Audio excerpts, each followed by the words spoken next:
tunasonga mbele watu wote wa Jamhuri Kenya yetu. Tunasonga mbele watu wote wa Jamhuri Kenya yetu. Haya sisi sote wananchi tushangilie.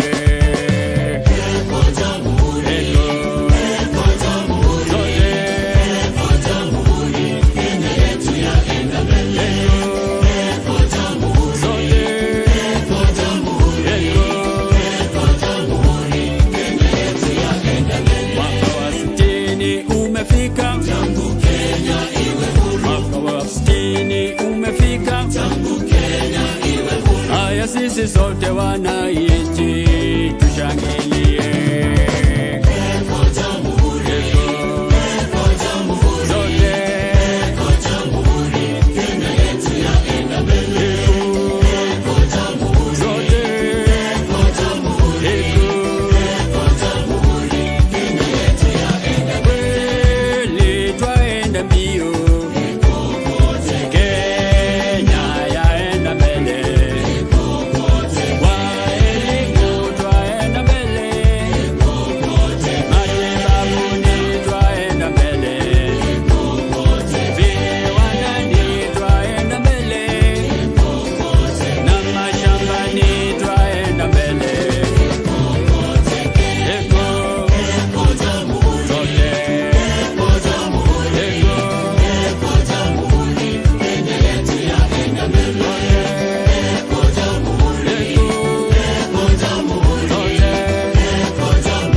Yes, tushangilie Kenya nchi yetu ambayo tunaipenda.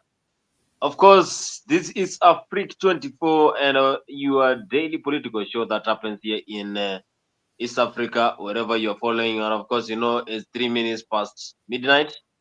And you know that every day you have to get what is happening in the world of news in Afrique 24 because it is here whereby we unlock stories from where you cannot reach them. And of course, we amplify voice, but the voiceless.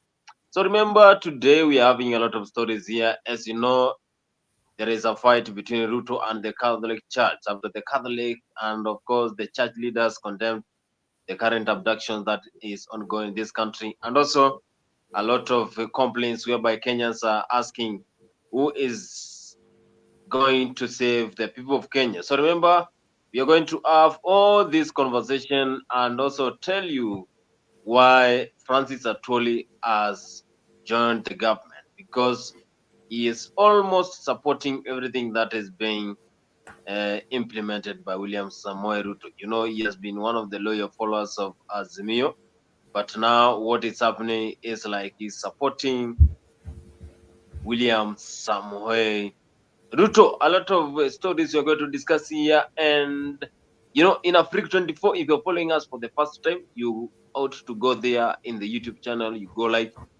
you comment there, and subscribe to our YouTube channel. Either you're following us through Facebook and all other social media platforms. Remember to always subscribe to our YouTube channel. A lot of stories here.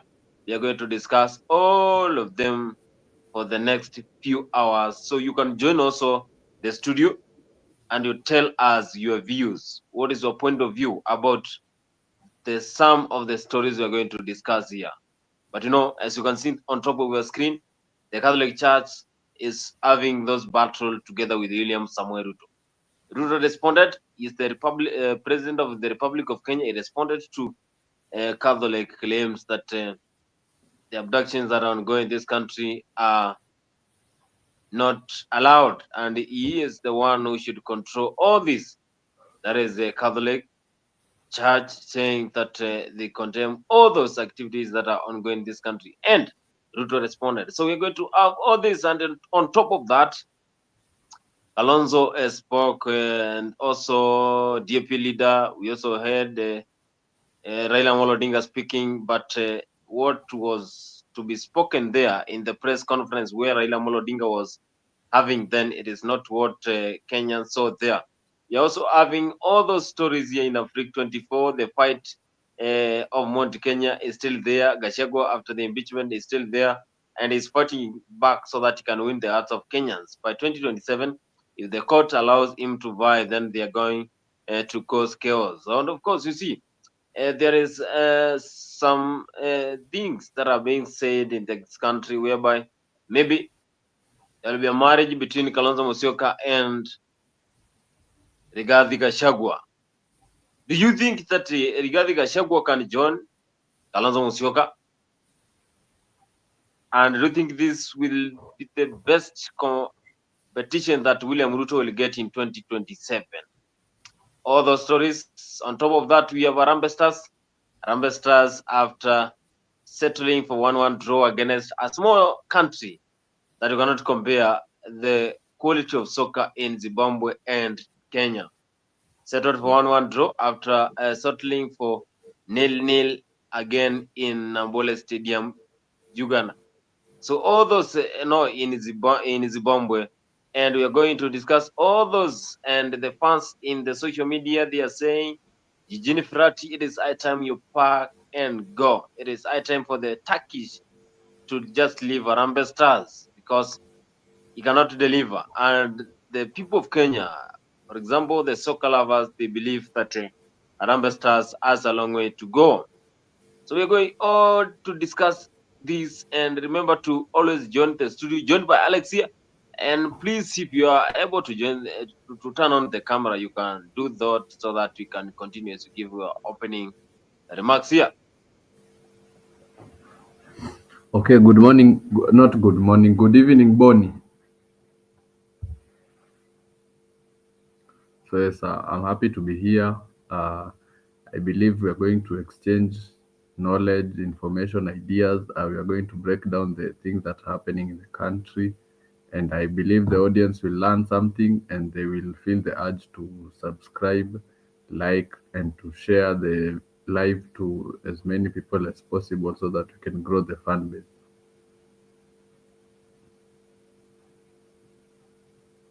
Yes, and you as can know that a lot of things are happening in this country. And before we just move on, there is something that happened in this country whereby people are just raising concerns about William Ruto. And this is after the Catholics slammed William Ruto by very hard comments. And church has been silent since William Ruto took over the government. And the kind of femicide that are happening in this country are always to be controlled by the government, because it is the rule of law that protects the citizens. The people of Kenya need to be protected. So the Catholic questioned, why do you have this kind of abduction, femicide, and a lot of things that are happening, and they are in contrary to what Kenya has been doing for the last governments and for the last few years when William Ruto was not in the government, when we had different kind of government, and now we are having these kind of abductions every now and then in front of children. People are being abducted, and also others are still missing in presence of their families. They are not seen. So what do you think is this happening? That is what the Catholic were questioning, and William Ruto, of course, he responded. He said that it is high time that these people and the Catholic, to be specific, those who condemned his government, that the work of church members is to teach the people on ways to go to heaven and to obey the word of God, but not controlling his government. That is William Samoei Ruto. And just to ask you, if you're joining the conversation, do you think that the church was correct to question William Ruto why we have this kind of abduction in this country? Do you think the church was correct? Just answer through the comment section there. And also, I want us to ask Alex here. Alex, do you think that the church was correct by asking William Ruto why do we have all this? And was it necessary for William Ruto to respond in such a kind of way? Like they should concentrate on teaching the people of Kenya on how to go to heaven, obey God, and do the will of God. You see, first of all, Bonnie, today the president came to the campus which I studied, Tangaza, and he spoke about some few things, and he spoke the about us speaking things that are factual. So in the world of, let's say, in today we live in a world where we go by facts, and those facts have to be proven. So as of now, we can't really prove that President Ruto is the one who who is the one who initiated the 10 years, not the 10 year, the 7 year term extension of the presidency. We will hold Samson Cherage because he's the one who said it.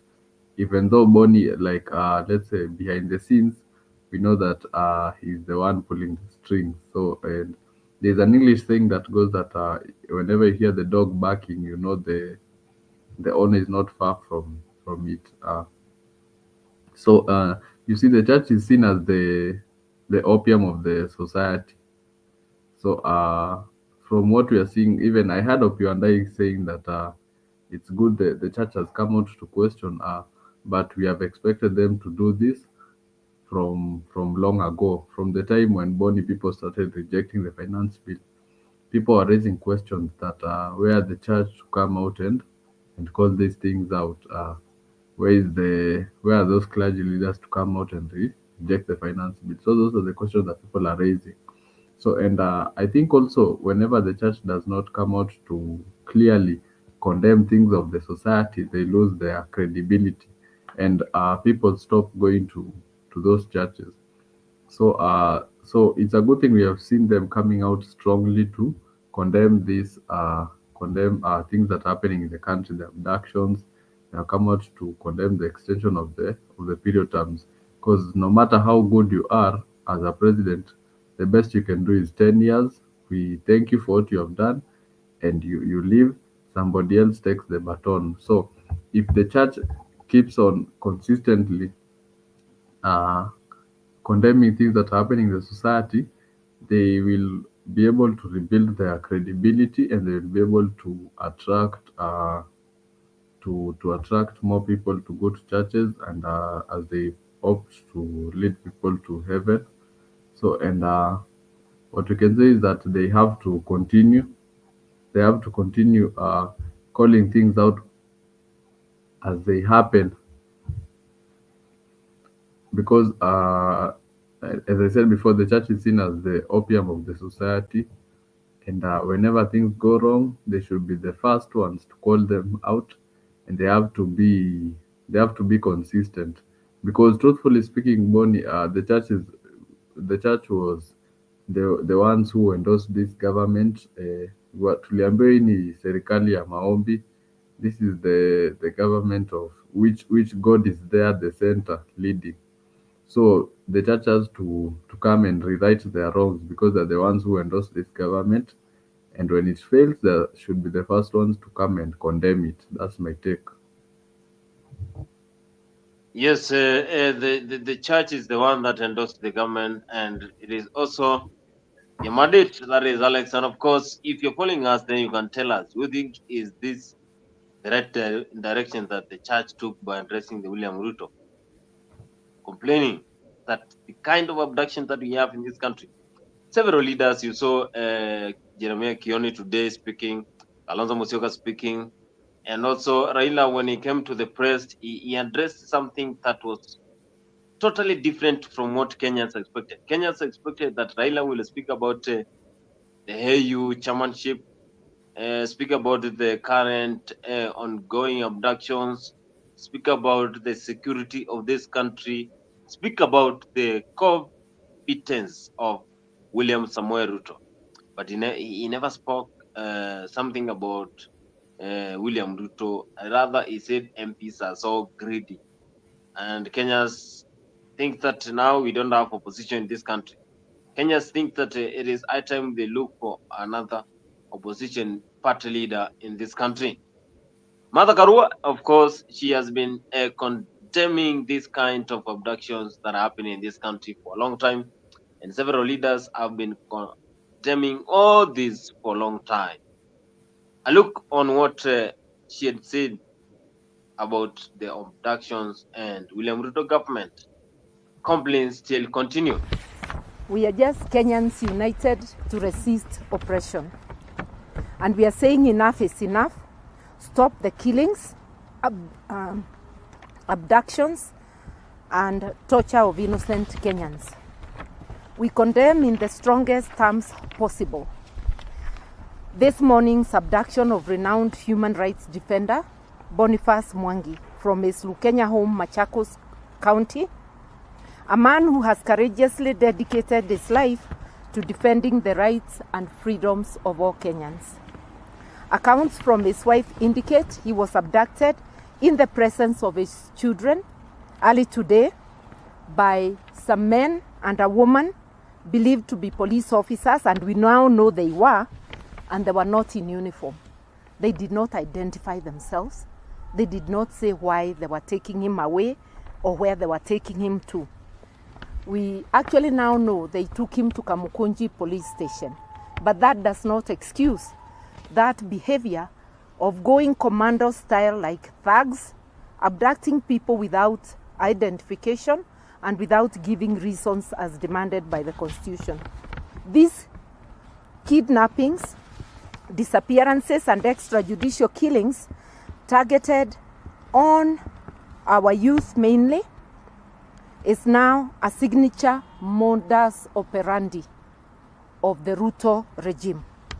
These abductions and killings of youth is now a worrying trend, and we demand that it stops forthwith. It has now become the signature modus operandi since the Gen Z protests. It has resulted in lengthy illegal detentions, like in the case of Bob Jage, Aslam, and Jamil Langton. And in some cases, it does not end up with long detention. It ends up with extrajudicial killing. You remember the young university student, Denzel Omondi, who was kidnapped during the Gen Z protests and surfaced in a quarry dead. You will recall that only 2 days ago, the burial of John Jogona Kuria of Kapenguria, who was abducted, and within a week, his body surfaces. So this is the signature way in which Ruto is operating. We have credible sources who have indicated that there is a special abduction stroke killer squad, which is comprised of both police and army officers. And this squad, we are told reliably, is based somewhere in Karen, near the DP's residence, and another wing of it is based in Orepolos, in Kajiado. These people also are joined, and mainly this squad is drawn from Dr. Ruto's ethnic community. We are not saying it's all members of the community, but this squad is made up of people he has picked from his community. They are also joined, we are reliably told, by foreigners, fellow East Africans from Burundi, from DRC, and from Uganda, and God knows where else.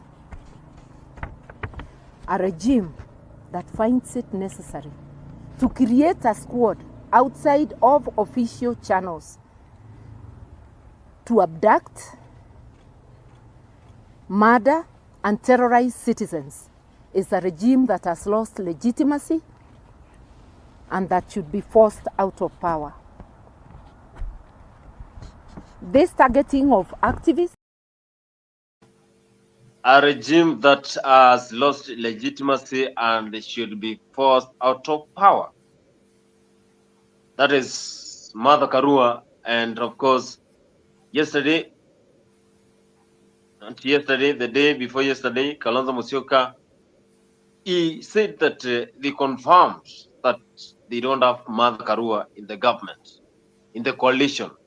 You know, she was the running mate of 2022 general election to Right Honorable Raila Amolo Odinga, and now after several people of Azimio, and these are the top members of Azimio, who have been so loyal to Azimio when they joined the government, then Karua felt that they have been absorbed by the government, and because of a stand, then she thought that that was the high time that she should just leave this coalition.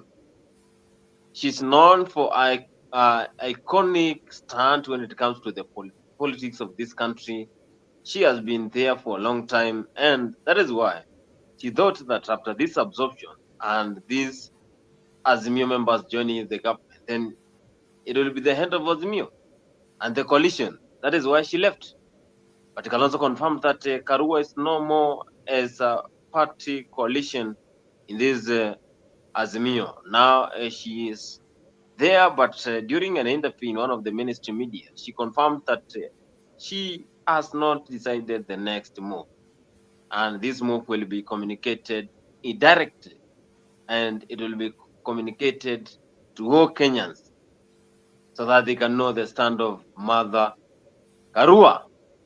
And she is saying William Ruto has already been the government for the last 2 years, but whatever we are experiencing is what the Catholic men and women said they are against this. Alex, do you think that Mother Karua is very firm with the decision and she is very strong on a political stand when it comes to the politics of Kenya, basing argument on the top members of Azimio who joined the government, like Joe Wandai, Oparanya. Maybe speculatively, it's said that those are the kind of things that really made her to quit the coalition.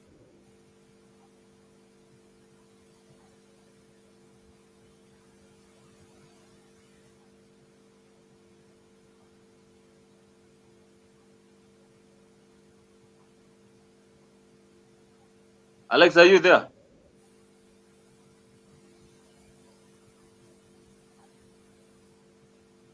Alex, amepotea. So we are just asking, Wait, is this? sijapotea Boni, net kidogo. Can you continue? We are on air. We are on air. Gibbs Ekona, welcome to Africa 24. Of course, Gibbs Ekona. We are asking, do you think that the church was correct to just condemn the cases of abductions and the way William Ruto's government is really doing in this country? Because we are seeing a lot of femicide issues. And of course, the ladies have already planned for a demonstration in the streets of Nairobi to say end femicide. Gibbs Ekona, you can also type there in the comment section. We shall be reading those comments live in Africa 24. Yes, you can continue. So pardon the question, my net was a bit faulty. The question is, do the question is, do you think that Mother Karua, she's firm with our political stand? Yes, Bonnie, you can say Martha is firm with she has stood by her principles, and I'll back what I'm saying with some small evidence. If Martha really wasn't somebody who was principled, she could have joined the government, and right now we wouldn't have heard from her opposing these things, because it is allegedly in the street that Raila Odinga went to government. That's why we haven't been hearing him coming out clearly to condemn things that are happening in the country. So I think right now, as Baba goes to AUC, of which if he wins it, we'll be happy for him. We need people to be calling out things that are happening of the government, so that we can keep them on check. So Matakaru has been firm. She hasn't gone into power. She has stood by her principles, and she wants to run for presidency. And Matakarua, at some to some extent, she can deliver, and Matakarua can be a president who can uphold the constitution of Kenya. And for FYI, she is also a lawyer. So I believe Matakarua is firm, standing by her principles. Also, Kalonzo and Eugene. So if all Kenyans just stand together, Boni, we will liberate the country. So for me, I believe Martha Karua is principled. She's not shaky. Amesimama na Kenya ambacho anaamini ni cha kweli kwake. So for that tumpatie maua yake, and if we are to have a first female president, Boni, it has to be Martha. That's my take. Why do you think that she left? Why do you think that what really made Mother Karua to quit the coalition? Because Kalonzo even said that Mother Karua is no more one of the members in the coalition. What really contributed to her just quitting the coalition? You see, From your own Boni, point of view. okay, so you see, Boni, these coalitions, the Kenya Kwanza, the Azimio, these are not coalitions that are formed on the basis of serving Kenyans. And let me explain why.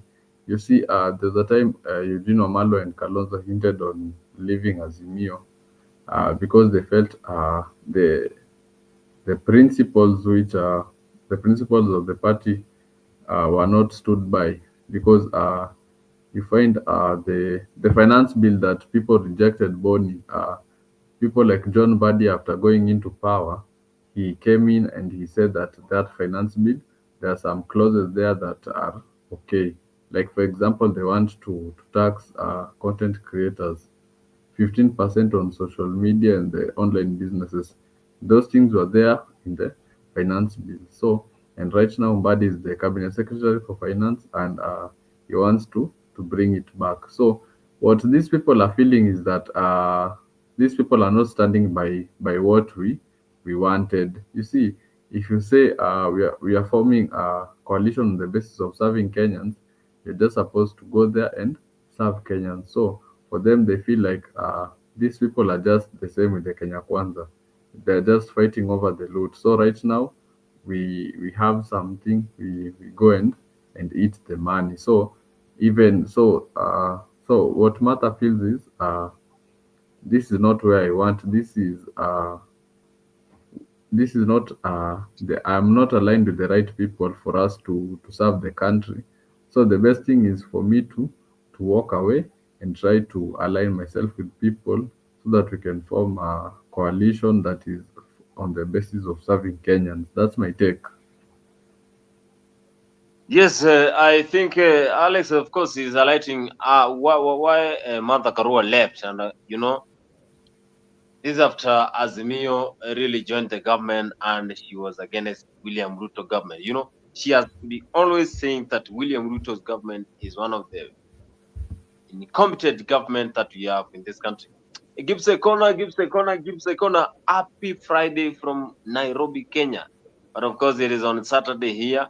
But our Harambee Stars has really been held 1-1 draw by the guys from Zimbabwe. But in politics, Gibbs Icona is saying that the Catholic Church bishops are very moral. Correct? Trying to do the godly thing by helping the public. But the president said that they should concentrate with spreading the gospel to the Kenyans, serving God, but also leave Ruto's government alone. That is the response from William Samoei Ruto. So if you are following us for the first time, we have the link that we have just posted there. You can join the studio and give your ideas live here in Africa 24, and we shall go on well. That is Gibbs Icona saying that this is something that the church is helping the public. The Catholic and the bishop are very moral. That is from Gibbs Icona. Gibbs Icona, you are following us for the first time. You can also share our live and contribute and also join the studio Gibbs Icona. We shall be happy to have you here live in Africa 24. John Buddy, Kotu SG, that is Francis Atwoli, are some of the leaders who are really doing things that Kenyans don't want. They are accepting what William Ruto is doing. And yet, Buddy has been in the position for a long time. But now he is saying that whatever William Ruto is doing, that it is the best. Jeremiah Kioni, Kalonzo Musyoka, and other leaders responded to William Ruto and the fight that is ongoing, Catholic head-to-head with William Samoei Ruto. Pengine kuongeza tu na kusema kwamba Ruto amedanganya sisi mpaka sasa ameenda kudanganya ng'ombe. Na Wakenya wasipochunga tutaanza kuona ng'ombe imezaliwa ikiwa na mikia miwili kama waipa ya gari, moja padei na ingine padei. Na ni vizuri ujue Ruto amekuwa hapa Tagaza eneo. We commend our Catholic bishops for calling out this rogue government on its unethical dealings with the people of Kenya that are corroding the basic core values that we cherish as a Kenyan people. Now because kuna watu hapa Kenya ambao kila siku wanatafuta njia ya kumwangusha rais katika kazi yake. Lakini nataka niwaambie wa Kenya, rais akianguka ni Kenya imeanguka. Ukimwombea rais aanguke, Kenya itafanya nini? Itaanguka. Na hakuna jambo baya kabisa kama maaskofu wanakaa wanatengeneza statement ambayo si ya ukweli, halafu wanaenda wanaomba Mungu kwamba rais afeli, Kenya nzima inafanya nini? Inafeli. Mimi nataka niwaambie, hata kama wewe ni askofu umepewa mamlaka ya kutawala mbinguni, you need this country to be stable for you to preach the gospel. You need this country. So what I see these Catholic bishops doing, it is unfair before God and before man to peddle lies and to use information that is incorrect to bash and actually pray God to curse this country. This is our country. Whether you are a bishop, whether you are a priest, whether you are imam, you belong to this country. You have an obligation to pray for the president. You have an obligation to pray for this country so that it succeeds. But when we see men of God coming out not only to condemn a country but also to curse this country, I think it is the highest level of insanity. So I want to ask them politely, if you have a problem with William Ruto as a president because you think your people, the clan you come from, the tribe you come from, you think that tribe is not now with the president, then you mislead other bishops to come and condemn the president. I want to tell Bishop Muheria, you are wrong. You will not see heaven. You will not see heaven. Just because your friend was removed from being deputy president, you think now there is no need of being a clergyman. You want to be a tribal person. I want to tell Bishop Muheria, I mean brother Angry Bishop, but you can never think that way. Bishop Muheria, you are wrong to mislead the Catholic Church. The Catholics are Kenyans, the Catholic will belong to this country, and the Catholics love this country, and we will not go by what you tell your other bishops to say.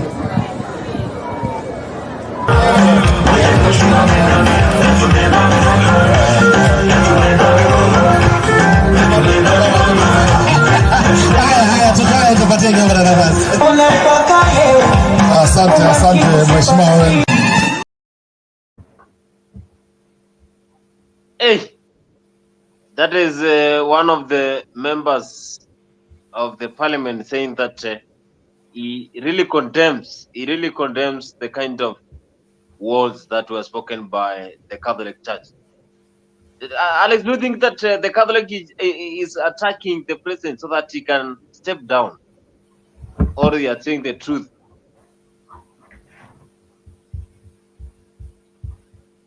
As I said earlier,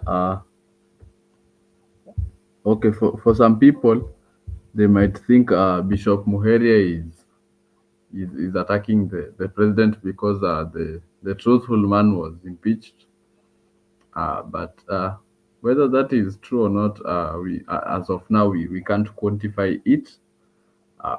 But I believe from now going forward, the church cannot afford to be quiet about things that are happening in the country. So they have to call them out, and they have to try and be as objective as possible, so that because as much as they are Catholic bishops, priests, or anything, they have to be objective and call out people even from your own tribe, because that's what objectivity entails.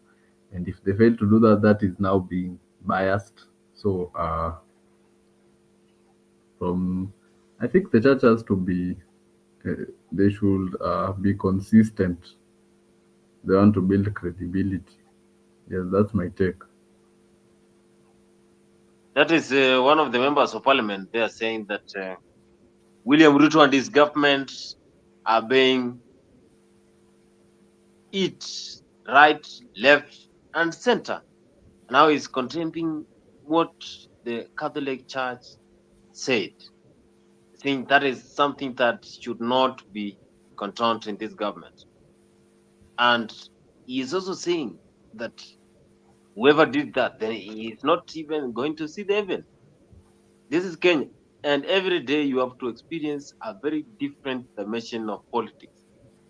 We heard the Gachagua impeachment. Now we are having the fight between whereby William Ruto has been condemned, and also the kind of abductions that are ongoing in this country, and poor governance that we have in this country, whereby the church leaders came out to only teach the public.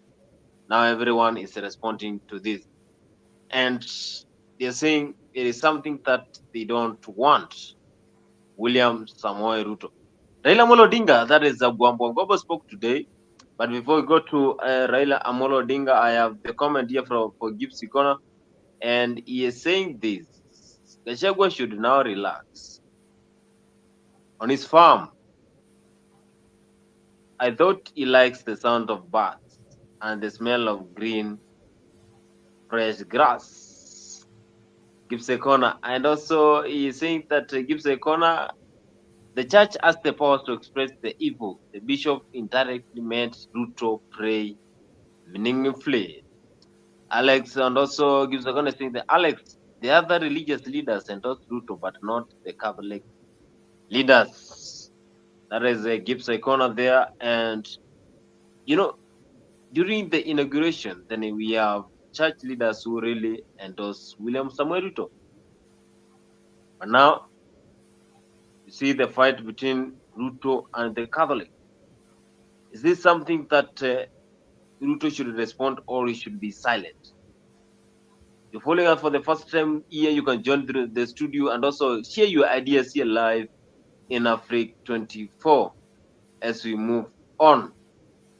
Raila Amolo Odinga today, he was expected to give a very brief and strong press, but whenever he showed up, he talked about members of parliament being greed, talked about the current situation in this country. But Kenyans feel that Raila Amolo Odinga, since he started supporting William Ruto, the strength of opposition has really went down. 5%. In other words, 55% of the total revenue in Nigeria are devolved. And that's when the devolved units work is when the country works. It is in the interest of the national government to release more resources to the counties. That is when this country is going to be properly run.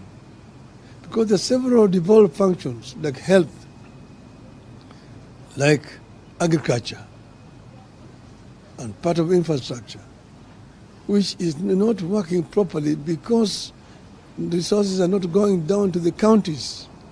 A big chunk of the money going to counties today is purely for recurrent expenditure, paying salaries to the staff. Very little money is remaining for the governors to do development work. And that's the reason why I find it very unfair that governors are being blamed for lack of development in their counties.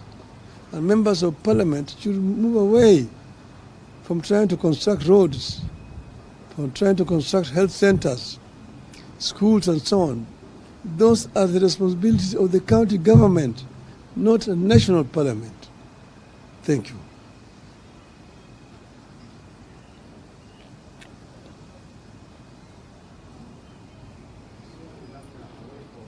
No, only this subject.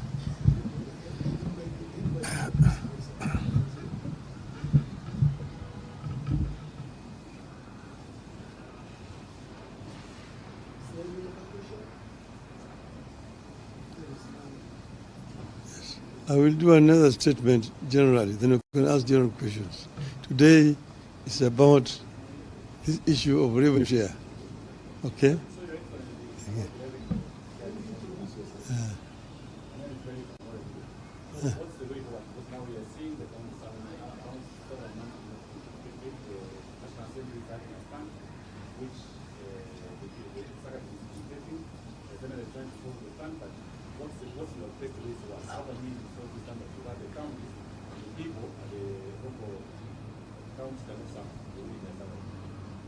No, you see, it's a standoff which is unnecessary. I'm just asked the members of National Assembly to be more patriotic and move away from functions which are not theirs. It is very clear. It's so clear that, I feel very frustrated because I was involved in the drafting of this constitution. And we know exactly how this constitution is supposed to work. But the greed of members of parliament. Members of parliament want to be constructing roads. Members of parliament want to be constructing health centers. They want to be contractors themselves. Who is going to oversight the government? If the oversighter himself is the implementer. It does not happen anywhere in the world.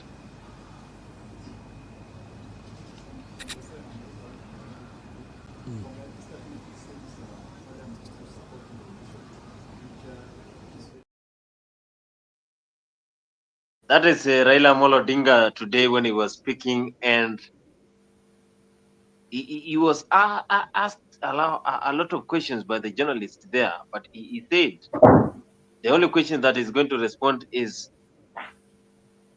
what he addressed there about the greed of members of parliament. This is after rumors whereby, and also we have heard it, some of the members of parliament, some of the Senate members saying that we ought to extend the term limit, presidential term limit, and also change the constitution. Atoli accepted William Ruto to change the constitution and all those. So he is addressing that. That is Raila Amolo Odinga addressing the kind of things that are happening in this country, and Kenyans expected him to talk about the current governance of William Samoei Ruto, but Kenya thinks that since Raila Amolo Odinga joined the government, then he has been so incompetent by making sure that he forces the government, pressurizes the government to deliver. Alex, do you think that Raila power has already gone down since he joined? That is indirectly he joined William Ruto. Whether Raila's power has gone down or up, it will be determined by the AUC. So if Raila goes on ahead to win the AUC chairmanship in 2025, then it will be his political career in the country will have come to an end, because right now he'll be focusing on serving the people of Africa. And we saw some few weeks ago he launched his manifesto, and he was big on infrastructure in the continent. He was also big on innovations in the continent, and he had a good manifesto, just like any other person who wants the AUC chairmanship. So if he clinches it, then the his role as the opposition leader will be over. But if he doesn't get the AUC bid, then I still believe he'll be able to come back, and he will still be able to move crowds, because Raila has numbers. The only issue that Kenyans had with him is that he was able to sign a deal on the blood of young people of this nation, and he stood in the way for real change, because change was coming during the Gen Z protest.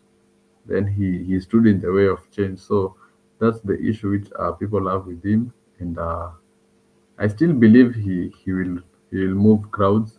The people of Nyanza follow him. He also has good following from the people of Western.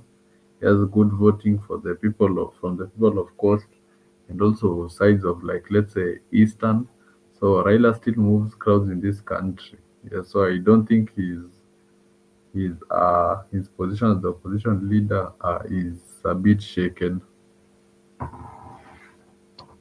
Mother Karua is a game player. Sorry to say, she is preparing her own package. Gipsy is saying Mother Karua, she is preparing for her own package. But we know that at the end of the day, you have to buy. Mother Karua has been a member of parliament for a long time. She has been in the government for a long time. The only thing that she can do is be the vice president of the Republic of Kenya, or she be the president of the Republic of Kenya. The week Kalugi Ngilu tried, and also she came number 3, and that was the highest position that a woman can go when it comes to the Kenyan politics, because since 1963, we have been having men as the president of this country. Mother Karua, she is competent, she is firm with her decisions, she is eloquent. I think she has all the qualities for being the president of the Republic of Kenya. That is from my point of view.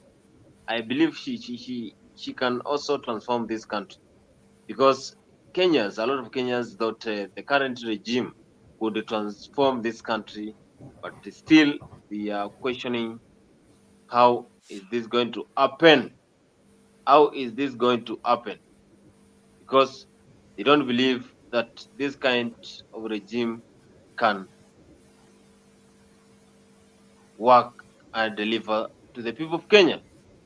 So you're following us for the first time, you can join the studio through the link, and then we shall be giving you time to discuss live here in Africa 24. Huyu Profesa Kindiki ni mchapakazi. Wacha mimi naambia nyinyi watu ya Baringo, ile maneno tumepitia hapa,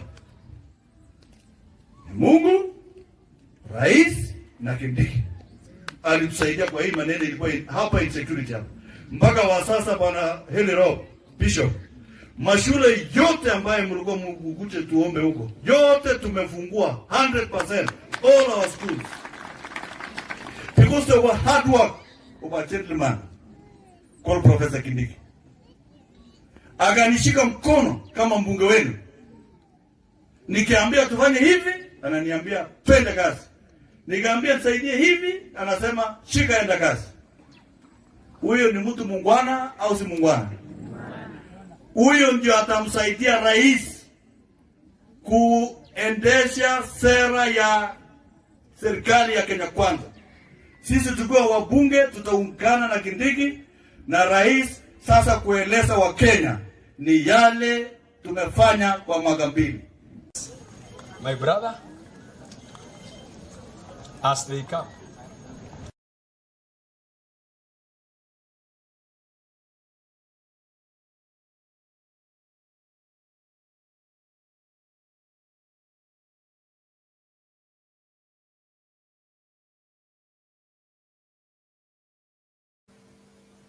That is the member of parliament saying Kithure Kindiki is the perfect man to help William Samoei Ruto.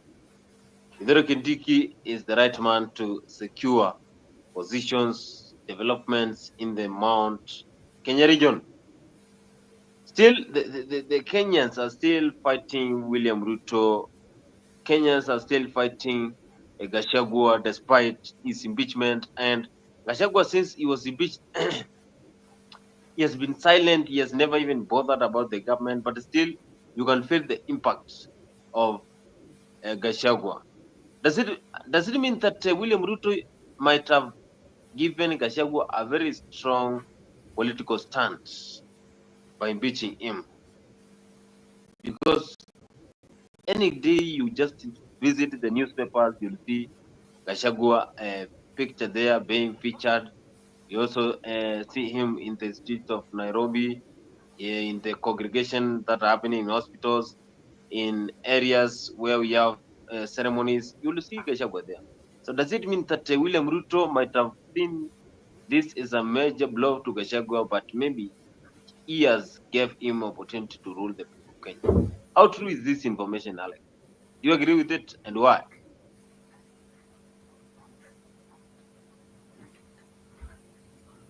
Pardon?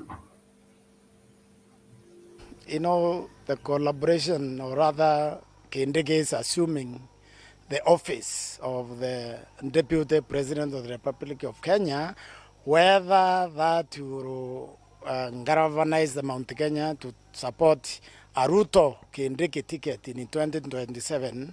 I think the answer for that is not necessarily, I don't want to say not likely. What I want to say is it depends. You see, the Mount Kenya people, these are the most highly educated voters in the country. They don't vote emotion. People think they actually vote emotions, they don't. Ruto sold himself as a candidate very effectively. He had an agenda they identified with and they voted for him.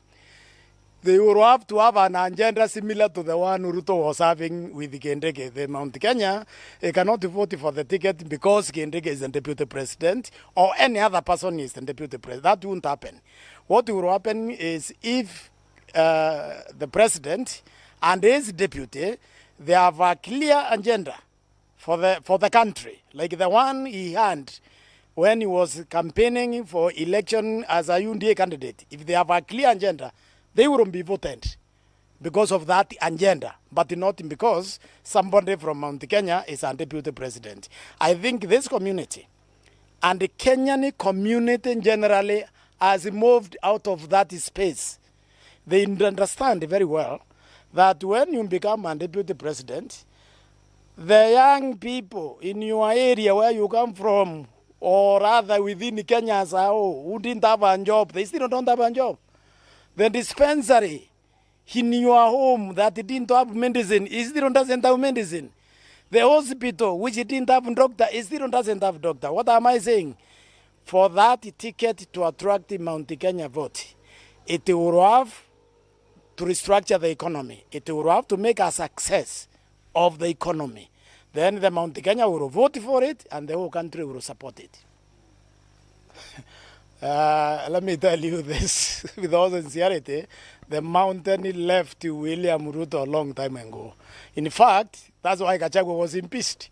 Gachagua was impeached because the president has intelligence that the mountain is not there. The mountain is on there because the promises that UNDA made, or the president made, to the people of Kenya, not just to the mountain, because the mountain is tied to the country, most of those, they don't see them as having been fulfilled. So, being what they are, the people from this region, they already started moving away. And that is, in fact, what has informed Gachagua's impeachment, because he was there without the public. Gachagua was within the government without the Mount Kenya people with him. And that's why it was so easy to remove him. Yes. Now will Gachagua be able to move Mount Kenya to Kalonzo Musyoka, for example? The answer is actually yes. Gachagua tried when he was deputy president to make himself kingpin of Mount Kenya without success. But what has happened is the impeachment process has cleansed him. All his carelessness, because he is the most careless politician I've ever seen, his total lack of emotional intelligence, all that is now forgiven. Now, people will listen to Gachagua, and anybody who thinks that won't happen does not understand the mountain. First, the people of Mount Kenya generally don't like any fairness. When they saw the process, the way it went, they thought that was not fair. That is also why they supported, part of why they supported William Ruto. They did not like the way Uhuru Kenyatta treated William Ruto. They also don't like the way Gachagua has been treated. With all his fault notwithstanding, because Gachagua has a lot of faults. Gachagua, as deputy president, when he won the election, he had no reason to continue the campaign, to continue lambasting Uhuru Kenyatta, to continue lambasting Raila Odinga. When you win an election, you form a government. The government that is formed is a government of the Republic of Kenya. And if you are a proper politician, you go to the people you have defeated. Because there is another election. You tell them, well, whatever I said during the election, that was a campaign. Campaign is over. Could we now please work together? He didn't do that.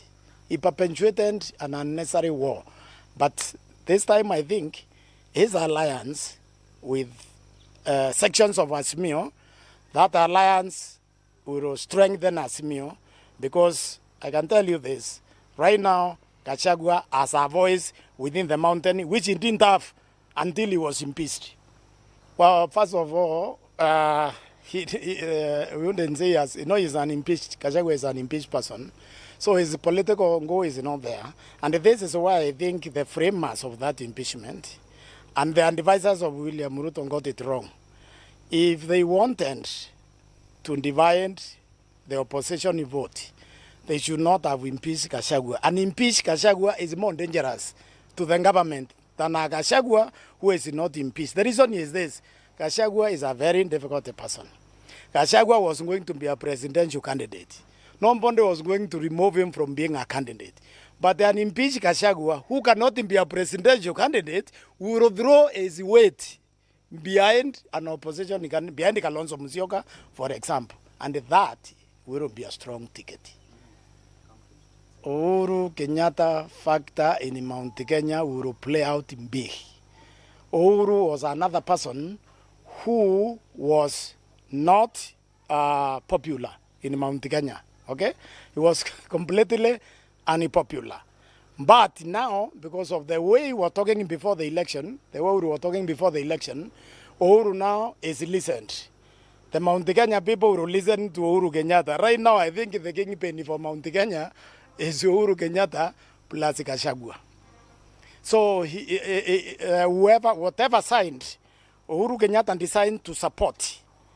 That design will have people of Mount Kenya fully behind it. If you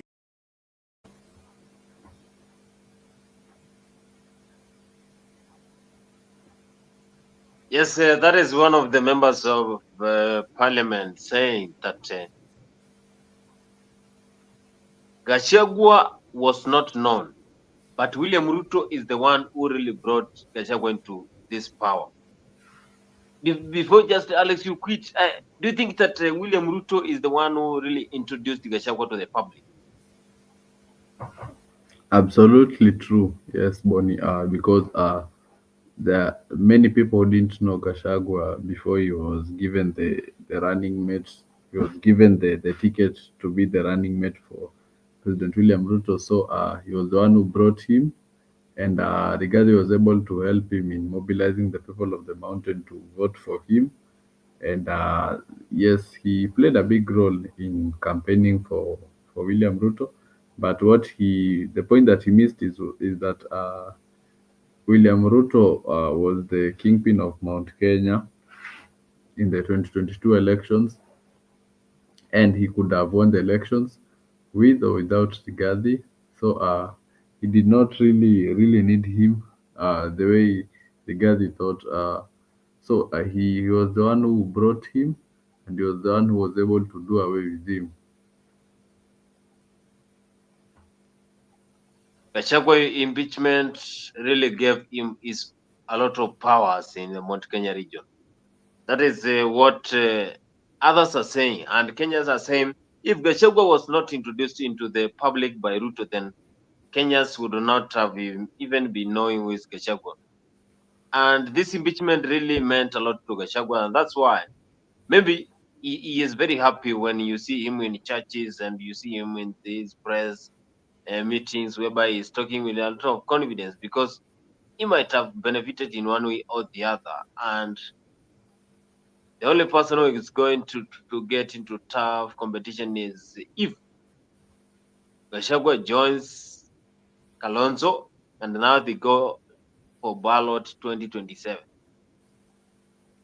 If Gachagua joins Kalonzo, then will William Ruto win this election in 2027? Bearing in mind that we have a lot of complaints from Kenyans, complaints from a lot of people saying that this government is very incompetent. Will William Ruto win this? This message is for the European Union citizens. Every citizen in the European Union, I want to speak to you directly, and I want you to know that you are paying exorbitant taxes. Some of it is coming through the European Commission to assist projects in Africa, especially in this country where I am, called Kenya, in East Africa. But that money is being stolen by corrupt politicians, government officials, with the approval of the European Union delegation to Kenya. And I'll give you two good examples, and you can look for this information yourself. There is a county in Kenya called Kwale County. It is in the coast of Kenya. That county received your taxpayers' money. So I'm going to tell you in Kenya shillings, then you're going to translate it. So 91,302,709. So 91 million Kenya shillings of your money has been disbursed to the county government of Kwale for a project that was called Kombani Market. This was a fresh produce market with a business center, a meat center, and a dry cereal center, and some office blocks, and some commercial business shops. This money, part of it has been stolen. In fact, almost half of it has been stolen. The contractor that was contracted to do this job was not paid this money. As soon as it was disbursed from the European Union to the county government, it was misappropriated and the money was stolen. Today, that contractor is in court trying to fight for justice. Yet this money has been stolen. Now, on top of that, for that market, there was a purported tax exemption of 16%, which amounted to about 16 million shillings. This tax exemption was not given to the contractor at the beginning of the project. It is after the contractor has finished building that he knew there was a tax exemption. And that money that had been set aside for tax was stolen. 16%. Almost 16 million shillings. You also gave 100 million shillings for a banana processing plant in a county in Kenya called Taita Taveta County. And I want you to know, you European Union citizens, that that money was stolen. Now, should you continue paying exorbitant taxes in the European Union to assist Africa, where you are only enriching corrupt politicians to buy beach property, to use the money to strangle human rights, to use the money to hire criminal gangs to kill activists, to abduct people who speak against corruption? Is that the reason why you pay taxes? And is that the purpose for which you donate money in form of grants to Kenya? The answer is a resounding no. So this is a wake-up call to the European Union delegation in Kenya to stop participating and assisting in corruption in Kenya. This is a wake-up call to the European Union Court of Auditors, because the European Union Commission has a court of auditors who should be doing this job. It is not my job to go through these records. It's their job to make sure that your money is accounted for to the last penny. And in the next few weeks, I'm going to show you different projects that were funded by the European Union Commission in Kenya, where money has been stolen by politicians. They bring their children to study in prestigious universities in the European Union. They even buy property in the European Union. They have bank accounts in the European Union where they've kept money stolen from our country while our people are poor, sick, drinking. Hey, that is Morara Kebaso, and Morara Kebaso is really exposing the government for the kind of corruption that we have. And he is injecting. Morara Kebaso is injecting. And I inject. Hey, I wish Mzalendo was here so that he can give me his remarks about inject. Because the way Morara Kebaso is injecting William Ruto, then you know that this is the country Kenya. Taita Taveta, the likes of Taita Taveta was an issue. A lot of counties are having a lot of corruption cases and use of public funds. Counties, Kenya, I think we will take a lot of years so that we can match the developed country. Remember, this is Africa 24. You're joining us for the first time. This is your daily political talk, and we are having a conversation here discussing Catholic Church versus the president, discussing some of the things that might happen in this country if we don't have a very competent government. As you see, top stories here, we're discussing all of them. And remember, Harambee Stars lost in the AFCON qualifiers, and it will be hard for a Eugene Ferrati coach to continue as the head coach of Harambee Stars, because you see Kenyans are still complaining, saying that he is one of the worst managers that we have had in Kenyan history, and he should pack and go. He is one of the managers who has caused a lot of chaos in this country by giving us a very inconsistent lineup and also being defeated by small countries like Zimbabwe, settling for draw with Namibia, and also not trying to give Kenyans hope for the football in this country. Eugene Ferrati, I am waiting for his press after what we saw yesterday, whereby Harambee Stars, that is a Kenyan soccer team, settled for 1-1 draw with Zimbabwe. Remember to always go there in our YouTube channel. If you're following us for the first time, Facebook, If you follow us for the first time through Facebook, we have our Freak 24 YouTube channel there. You go, like, comment, and subscribe. I'm Boniface Kimanzi here, and we are sailing the boat as we discuss some of the top stories in Freak 24. Remember to always be here as we have a lot of news to give you every day. Same place, same time.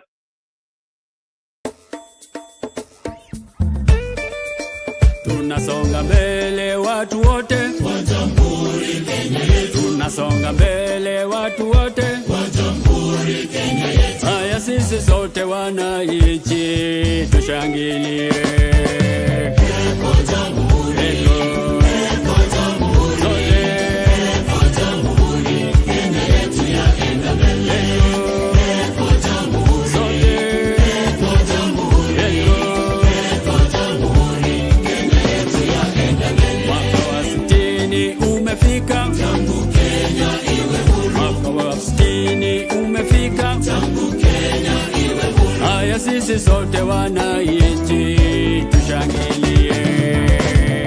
Kwa Jamhuri, kwa Jamhuri, sote kwa Jamhuri Kenya yetu yaenda mbele. Kwa Jamhuri, sote kwa Jamhuri, kwa Jamhuri Kenya yetu yaenda mbele. Twaenda mbio, Kenya yaenda mbele.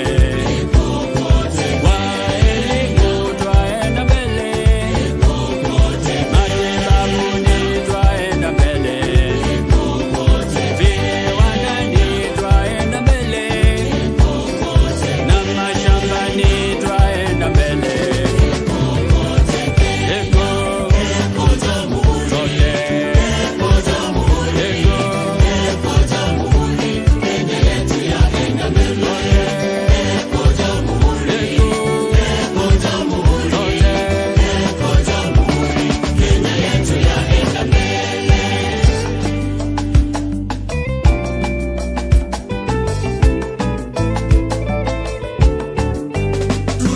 Tunajivunia Kenya nchi yetu, kweli yapendeza, kweli ya